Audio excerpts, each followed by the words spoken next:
So I benefited a lot from talking about, well, if it's just money, why are people reacting so emotionally to it? And it was trying to understand what it meant, what it represented for different people in the family, and how they were using it or misusing it in different ways. That really helped me understand that, there's more to this than just money. And as a therapist, I have the right tools to help people unpack that. And that's what I want to do for others because it helped me. Do you think money takes up more life space than it should? On this show, we discuss with and share stories from artists, authors, entrepreneurs, and advisors about how they mindfully minimize the time and energy spent thinking about money. Join your host, Jonathan Dio, and learn how to put money in its place and get more out of life.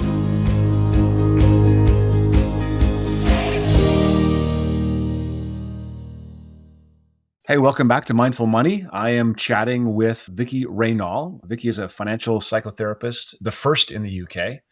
She runs her clinic in London, but Zoom makes her available globally. She's pioneered an approach that applies the principles, I'm going to get this right, psychodynamic psychotherapy to working with our complex relationships with money. Her client base reflects her international background. She's lived and worked in 8 countries across 3 continents. And clients come from a wide range of affluence, from socioeconomic struggles all the way through ultra high net worth. She helps with issues ranging from succession planning to debt, excessive greed, generosity, spending, money secrets in couples and in partnerships, and obviously financial conflict. She helps individuals decode the emotions that sit behind the money-related difficulties in order to enable understanding and ultimately, hopefully, change. She's also an advisor to fintechs, mental health startups. She has a weekly column in the Daily Mail, and she's been featured in lots and lots of different publications. I wanted to have her on the podcast to talk about Money on Your Mind, her book, The Psychology Behind Your Financial Habits. Vicky, welcome to the Mindful Money Podcast. Thank you. Thank you for having me. First, let everyone know, where do you call home and where are you connecting from now? So I'm connecting from London, which is where I live and work. But as you said, I see people all over the world, which is great. It makes the work quite diverse and it exposes me to very different viewpoints and personalities. I can't wait to get into some of those. What are things like in the US versus the UK versus wherever else? But did you grow up in London or where'd you grow up? I grew up a bit all over the place, but I did study in the US and I studied in London as well. So I did my undergraduate in Philadelphia, and I did my postgraduate and my MBA in London. So I've been here for 15 years now. I'm curious about money lessons or lessons about entrepreneurship that you received from parents or from adults growing up. Well, I think you've gone straight to the core of the matter, because what I talk about in the book is very much how our childhood experiences influence our relationship with money. And what I focus on is the fact that sometimes it's not even money lessons that will then shape our relationship with money. It could be experiences completely unrelated to money that have shaped what we then do with money, how we respond to those experiences, what emotional imprint they left in us. And we use money to act out those emotional issues. I'm sure we'll get into it, and I can give you plenty of examples of that.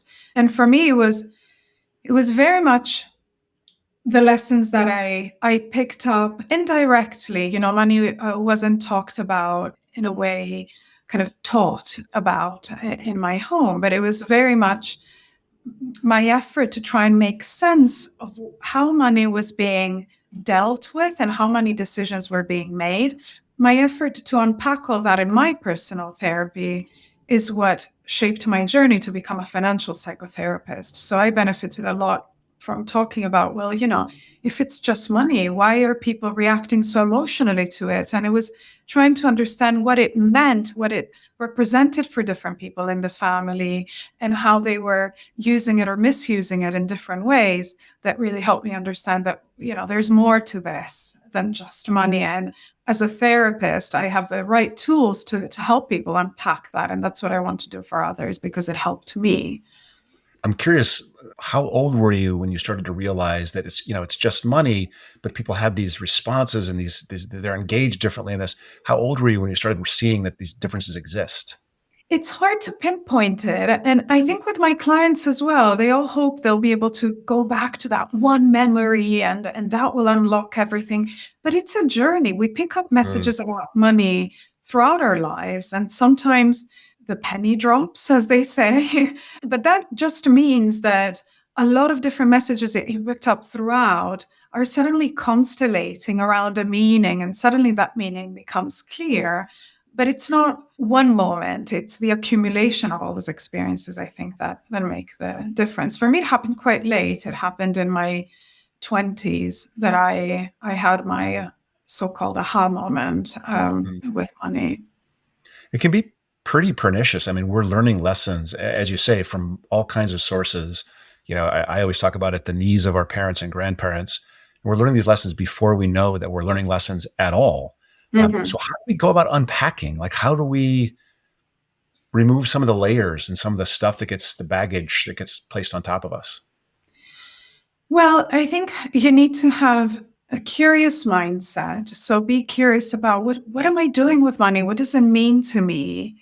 And then start exploring it with no judgment. Because what I find is that once you start pulling that thread, it can take you to quite deep places within you. Because you see some people pursue money because actually what they're longing for is to be loved or to be taken seriously or to be recognized or for people to admire them, and all these longings and desires sometimes come from a very painful place within us. Maybe we never felt seen or never felt taken seriously in our family for whatever reason.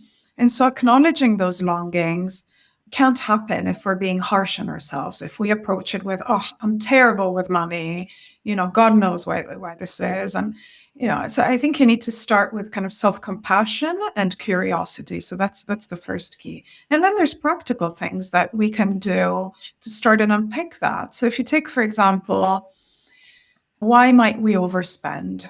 Right? People overspend for all sorts of different emotional reasons. Some people are trying to kind of fill an emotional void that they can't quite name by spending impulsively. Other people are trying to maybe fit in. Maybe they had experiences, and I talk about this in the book. There was one client who felt quite bullied and left out in school. They were the odd one out, and that left an emotional imprint for them of kind of going through life longing to fit in. And they ended up buying 100 dresses because they just had to dress the part for every occasion, hoping that this time they'll have a different experience. They'll feel a sense of belonging in the group. And so you can see how it can come from different places. And so to spot it, you need to be inquisitive about, well, what are the patterns around my overspending? You see, do I overspend on Sundays? Okay, why is it on Sundays? Oh, that's Mm. the day when I feel loneliest. Okay, so the overspending is trying to distract you from feelings of loneliness. Well, how else could you be addressing the loneliness? Is there something you can do on a Sunday that isn't going on shopping websites? Other times, it's the inconsistencies in our behavior that point us to the source of the problem. So, for example, I've seen people who are normally quite good with their spending, they don't overdo it, they're quite measured. But every time they go out with one particular group of friends, they just overspend like mad. And so you Mm. start asking, well, what is it about that group? And suddenly they're remembering memories of what it was like growing up. Well, these are cousins, it's a group of cousins. And there was a competitiveness in the family, even amongst the uncles, and trying to show off to each other. And now they're almost replicating that behavior that they learned growing up. And here they are kind of, accidentally disclosing their bonus and then going back home saying, gosh, I never do that. That was so out of character. And so sometimes when you see yourself behaving in an unusual way, you can also be curious about that and say, well, what's that about? What part of me is this coming from? So I think there's different ways to explore it, but curiosity and self-compassion are key. I'm a Buddhist meditation teacher. I've meditated for 30 years. And I think two of the most critical pieces is that non-judgment and the self-compassion. Yeah. And especially what I find, and this isn't me, this is the literature talks about, this is especially difficult in the Western world, the self-compassion. Do you see people that have a hard time forgiving themselves and not judging themselves? Absolutely. And, I think it's one of the most common emotions that come up for people when we talk about money is shame. And Yeah. that shame comes from a part of ourselves that is really harsh and judgmental. We should be better with money. We should be doing it better. Even people who are, highly educated and, have jobs in finance sometimes will come to my consulting or say, I feel like I should be better with money. I'm so good at work and at home I'm a mess. And, it's almost a universal phenomenon. We all feel we should be doing better with money. And I always ask, well, what makes you think it's an innate skill? We're not kind of born knowing about personal finance. We're not taught about it in school. And because it's a taboo, most parents don't talk about it and they're ashamed of their own, badness when it comes to money. So, they're not going to impart that on their children. And so, suddenly we're adults thinking on the one hand, we should be better with money, but having learned nothing about it throughout our lives. So it's a big paradox. But until you lay it out for people, they're just carrying that shame secretly, thinking they're the only ones. And it's true both. My experience, and just like to confirm this, it's true if you have no money or if you have a lot of money. It's just the shame and the stuff that's underlying and those emotions. They're just, you can't get rid of them. It's interesting that when you see people with a lot of wealth, what I find is that sometimes they'll come quite disillusioned about money. Money didn't deliver on its promise. It didn't make them happy. It didn't fix all the problems in the family. It didn't resolve all conflict. And actually, on top of the money shame that your average person might carry, they also have shame about their unhappiness because they're sitting there saying, well, I have everything, yet I'm still unhappy. What's wrong with me? It's a different sort of shame. And it's a very difficult place to be in because we live in a society that has imbued all this promise around money. It's supposed to do these great things that then actually we discover doesn't do. It doesn't make us more lovable, likable, doesn't fix everything. I've had so many of those illusions, and I've had some of that disillusionment as I've gotten more successful. I was raised pretty poor, and I end up doing pretty well, and I totally feel that it didn't live up to its promise. And then I work in the financial services world, and I talk to people, and that's a pretty universal statement. Yeah. Most people get money and go, "Wow, this really wasn't. I have options that I didn't have, but I don't feel any different." So what do we do to sort of right that ship and to begin to feel better around money?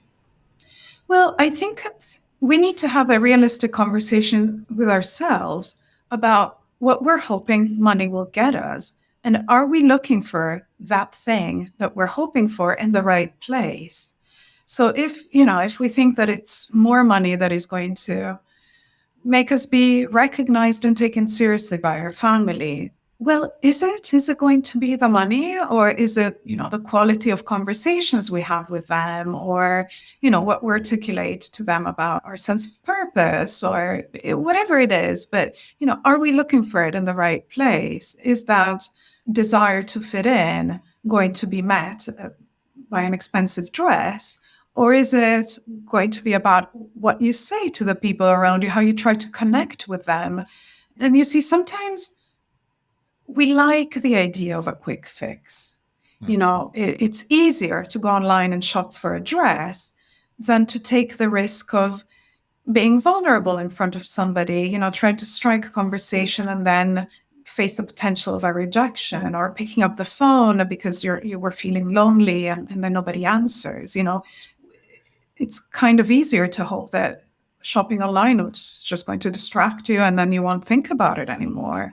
But unfortunately, it's, unhealthy because when you end up, for example, overspending, then you also have to deal with the guilt and the regret and the shame that comes with not looking after your finances. And fundamentally, it doesn't resolve the core issue, the thing you were trying to address in the first place.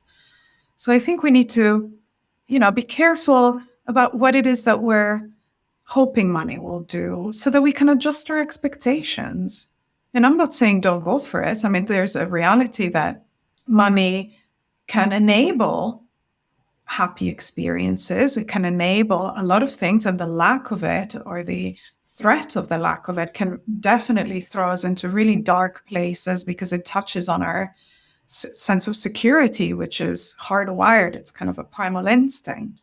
But if you're well into kind of a financial comfort, a degree of financial comfort, and you don't have to worry about scarcity, then is the amount of money and time that you're dedicating to accumulating wealth worth it? Is it aligned with what you value? Some might say that one should be mindful about their money. Well, yeah, absolutely. You're probably the greatest guest ever because you're sort of talking about that undergirding emotions and being authentic and knowing what you want and being curious. And it's so important. In your book, you talk about a lot of statistics surrounding money problems specifically. So can you paint the picture of those statistics a little bit? Yeah, my favorite one is the one about financial anxiety, because actually, if you survey people around the world, about 50% of the population will say that they're anxious about money. And in some instances, it has to do with real scarcity and lack, but that's not necessarily what determines somebody's financial well-being. It's not about the amount of money you have or don't have, but it's about feeling in control of your financial choices. And what they found was actually the more people learn about money, so the higher their financial literacy, the less their financial anxiety. And I think that identifies such a low-hanging fruit. If we just learned some basic money skills, it would go such a long way in terms of changing the way we feel about money. I think it would go a long way addressing the shame and addressing a lot of anxiety that a lot of people carry about money. And I think the other interesting statistics in the book are around particularly the younger generations now asking for more financial literacy, and even the older ones admitting that they wish they had learned more about money growing up. And as I say, I think financial literacy, as we know it, in terms of kind of really understanding basic concepts around, debt and interest rates and what is inflation, those things are a must. But I think having what I call financial emotional awareness is another important layer, because the people that I see in my consulting room are people who have financial literacy, but still find themselves stuck in behaviors that they can't change. So they've been to the financial advisors and planners and they know what they should be doing differently with money, but something gets in the way, and that something is emotional. It could be the impulsive part of them that has developed a gambling addiction, or it could be the withholding part of them that doesn't allow them to enjoy the money they have. And so they hoard it, they amass it, they don't spend it almost at all. So I think there are two aspects of financial well-being that need to be working together for somebody to have a good relationship with money. So I'm going to try to formulate this question. Your expertise is in sort of financial psychotherapy, but I've heard people, food, relationships. Do these emotions that we have that undergird our decisions, right or wrong, good or bad, in money, are they different emotions? Are you basically treating the same thing as somebody else, another therapist that's treating other things? The underlying stuff is the same. Absolutely, because ultimately money is just a symbol, and we can use it or misuse it to act out emotional issues. Some people do that with food, as you say, so they might be trying to fill an inner void the same way that the greedy person might be doing that with money. Somebody else could be doing that with food. Even the withholding, I use the term financial anorexia in the book. And of course, we can't compare a life-threatening eating disorder to financial anorexia, to what we do with money. However, they often go hand in hand. And, I've seen people who have starved themselves because they don't want to spend on food.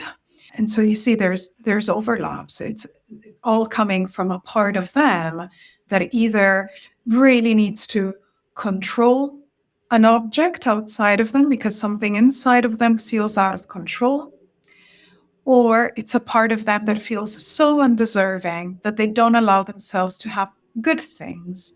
And those good things could be food, nutrition, or it could be the good things that money can buy. And so they don't allow themselves to, have a coat and go through the winter feeling proud that they can survive without it. There's a part of them that thrives in deprivation. Wow. So we've talked about some of these childhood experiences that are sort of informed. How does it become childhood experience to like internalized belief? Like, what is that system that says, okay, I'm going to use money as a symbol. This is the symbol I'm going to identify and use. What's that arc?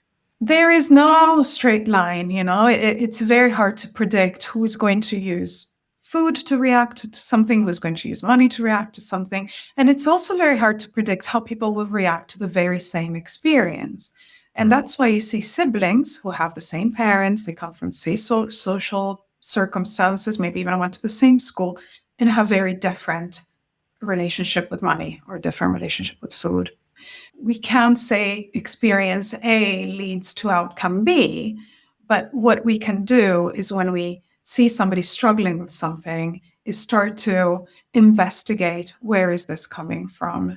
And, by asking the right questions, you can sort of get to that constellation of experiences that informed it. So to give you an example, I've had a client whose overspending was very much related to designer bags. And there was nothing, when I started asking her about, what is it? Most people who buy designer bags might say, oh, it's the status. It's because people will look at me, this, that.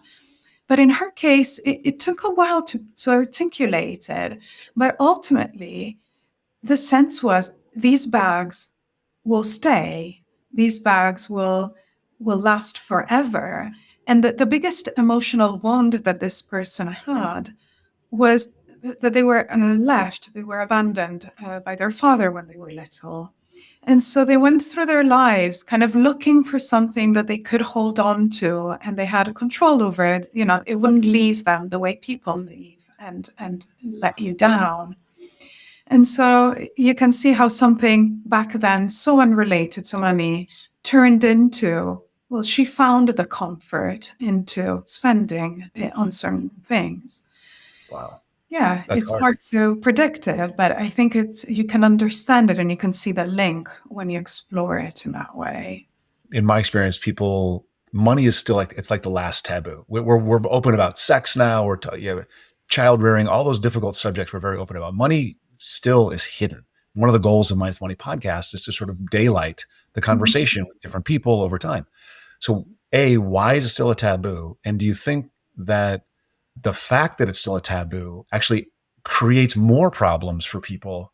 They don't know they're supposed to be introspective. They don't know they're supposed to think about their spending. They don't know how to. So why is it a taboo? And then does that impact the outcomes? So your second question about, is it a bad thing that it's a taboo? I think 100% yes. It perpetuates the shame. Everybody thinks they should be better with it because they haven't heard other people's stories. People don't go on LinkedIn to write about their debt. They go on LinkedIn to write about their latest promotion.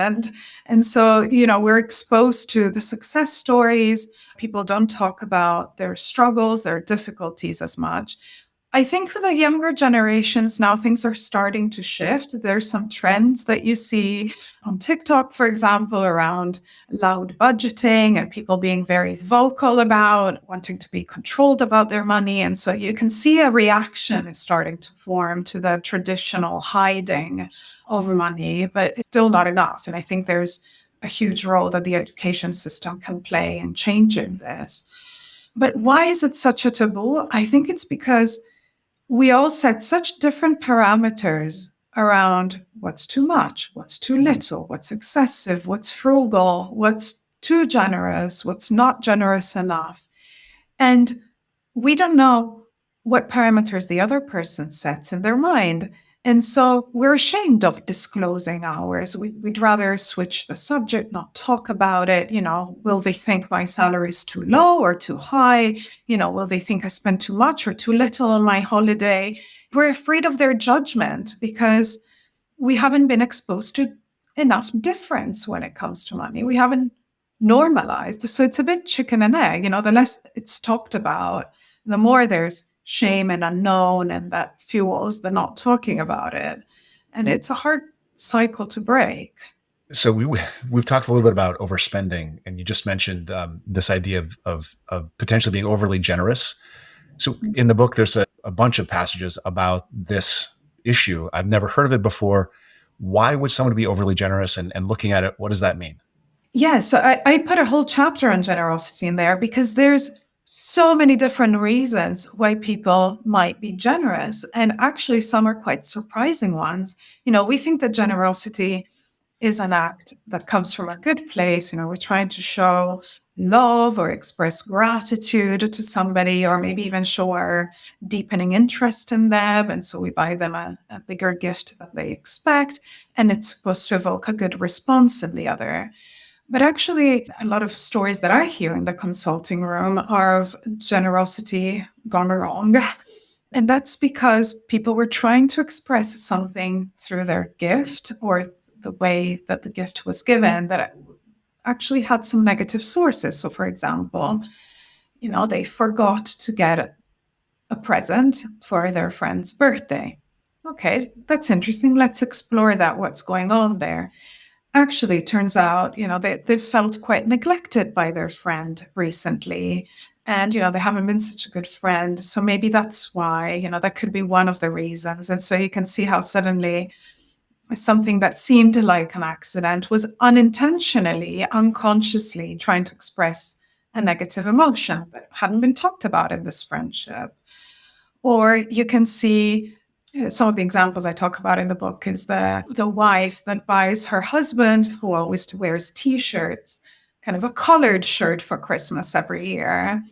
Now, is that a present bought, in the hope of giving joy to the other person, or is it slightly controlling? Is it trying to impose how you want the other person to be on the other? Or the mother that drops the meat lasagna off at her daughter's, who has been a vegetarian for 5 years.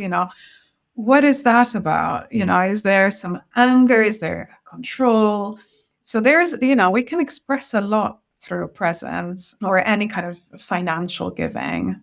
I think that the one that definitely brings a lot of emotions out in people are inheritance, which is supposed to bring, some happiness to the ones who receive it, and usually ends up being kind of the end of family relationships because there's so much emotion that gets tied up into the meaning that is attached to the money. And so even when it's parents who are trying to do their best and give generously, when they haven't explained the reasons for giving more to one sibling versus the other, it ends up being left up to imagination, and people tend to apply their worst fears to their interpretation of things. And so you hear all sorts like, oh, clearly they loved my brother more, and clearly they never respected me enough.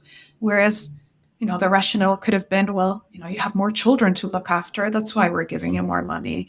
But you see how I think we go back to this idea when it's not talked about because, death and money, who wants to have that conversation? It gets put off and avoided, and then it causes all sorts of problems down the line. I didn't catch the exact word you used, but it was something to the effect that inheritance always ends up in this challenge. Well, how do we avoid that? If it's always, it seems like there's no way to avoid it, but how do we avoid that? Yeah. That might have been an exaggeration, but it always ends that way when it isn't talked about before. And I think that's the key, kind of have wealth planning conversations. And, and you can just start with, guys, dreadful topic. We're going to talk about my death and what happens after. But, I'd rather you know about this. Actually, I was just reading the other day that Warren Buffett just wrote a letter kind of advising parents to all have this conversation very openly with their children. And, absolutely, because if you explain your rationale, you're not leaving it up to interpretation. And children, especially, sibling relationships, I think are not talked about enough. They can be some of the most passionate relationships we'll have in our lives, and it will shape. And in the book, I talk about how it might shape your behavior even at work and business negotiations. When somebody brings up that kind of a rivalry for the boss's attention, like you used to fight for your father's attention, those are relationships that are full of affect. And so that sets the scene for very emotional interpretations. And you don't want that. You want to at least present your rationale and your point of view when you're handing down money so that it's not misinterpreted. I have one more topic before we sort of begin a wrap-up process, and that's, I want to ask this the right way as well. So do you see any stark gender differences between, because, and I'm not a psychologist or a therapist, men aren't really good with feelings. Total generalized statement. Women are much better with feelings. So do you see that women are more attached to or more able to unpack this than men, or is it sort of universally difficult? I think it's universally difficult. Okay. I do think there are some challenges that are specific because a lot of the people in the workplace at the moment might have grown up with a very traditional family setting in which the man was in charge of the money and the woman was at home looking after the children. And that emotional imprint can have a strong impact for women who, in terms of their ability to feel entitled to the same pay, to really own it. Of course, our rational part feels entitled to it. But what about the part of us that saw mother, get all upset about money or just be so dependent on father for money, never really owning that financial decision making? It's hard if that's the imprint that you carry to do something different. And as humans, we try to gravitate towards what's familiar, what things that are unfamiliar are really uncomfortable. And that's why you see difficulties in couples where the man earns less than the woman. It tends to be that, going back to what that means in relation to what we learned. And so, I have seen women admit that, they feel less feminine for being the one that brings in the money, or seeing their husband as less masculine for not earning that big salary. And even if they're kind of deeply ashamed of saying it in this day and age, the reality is that there's a part of them that finds it just weird because it's different. It's different from what they know. And so it creates all sorts of difficulties for people. There's a lot of noise out there. Every guest that comes on, I ask them to simplify something for us. And so what I'd like to ask you, let's say you're meeting with somebody who is in a couple and they have this history of financial secrets being kept between them. And let's say they're the ones who the secret was kept from. And so what can they do to bring about additional trust or to trust again? And what might they be doing that they should stop doing? Unfortunately, money secrets are much more common than we'd like to imagine. And it goes back in part to this idea of shame, to the sense of shame that we carry. Maybe, we feel we've made mistakes with money and that's what we're hiding from our partner, or we think they disapprove and judge our behavior and that's why we hide it. Sometimes actually it might be something about our attachment pattern. And let me explain. So if we're afraid of very close and intimate relationships, then we find different ways of keeping a distance from the other. some people do that by insisting on separate bank accounts, or for, they're in different areas of the couple, they try to have their alone time, or, whatever it is, but they try to always keep a distance. And sometimes a money secret is a way of feeling safe, of keeping a distance, of feeling that I haven't given everything away to this person. There's still a bit that I'm holding on for myself. So there's kind of all sorts of different reasons why people keep money secrets. However, when the secret comes out, it can really hurt the trust in the relationship. The one thing to remember as the partner whose trust has been broken is that most probably your partner is experiencing a great degree of shame about this, not just about whatever was hidden, but also about the fact that they were keeping a secret and that they did something that has hurt the relationship and has compromised a lot. So the one thing that would help is, as much as possible, to try not to be too harsh and judgmental, to embrace the fact that rebuilding trust will be a long journey. You can be open about that, but continuing accusations and blame is not going to help rebuild that process. It's only going to fuel more shame and potentially more secrecy. So I think it's important to speak openly about the feelings, but without judgment. You see, it's very different to say, I'm angry because you've broken my trust, or to say you are this, that, and the other, kind of blaming the other and making a judgment on them. Those are two very different approaches. So you can still, sit there, talk about the anger, it's still hard for me to trust you, but, you could do this would help. And, you can talk together about transparency and what that means in the relationship. I think that brings up a lot around the difference between privacy and secrecy. Couples don't often talk about this, but it's an important boundary, and each person will place that in a different place. You don't have to know every single expense that your partner makes, but where does that cross over into secrecy?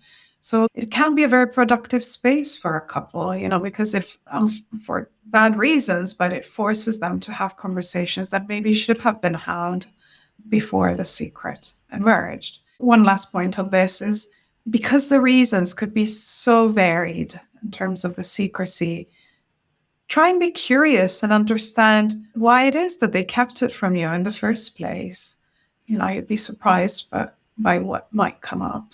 It's very interesting. We started it with curiosity and non-judgment. Mm-hmm. We come here towards the end, it's curiosity and non-judgment. Mm-hmm. And I think that's a great summary of pretty much anything that gets in your way, right? Mm-hmm. Why? Let's be curious, and maybe not judge yourself as much. Just before we wrap, a couple other things. What's the last thing you changed your mind about? It's a recent one, but it was a big change. I was offered a deal to write the book, and my initial response was, no, I don't have time. When am I going to squeeze writing a book in?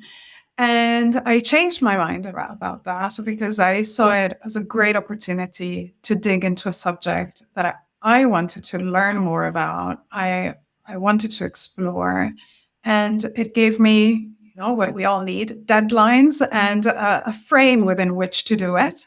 And it's been a great journey, because I both learned and dug really deep into something that I wanted to understand better. I'm glad you wrote the book. It's a good book. I hope people hear the podcast and pick up the book and read it. There's a lot in there. People should read it. Finally, how do people connect with you? Where do they find you? You can find me on LinkedIn and Instagram. And I've just set up a TikTok account, but I haven't done anything on it yet. I'm not going to comment on that. So TikTok is great. Who knows? I hope people find you there as well. But LinkedIn, do you have a website? Yes, it's Vicky Reynal, psychotherapist.co.uk.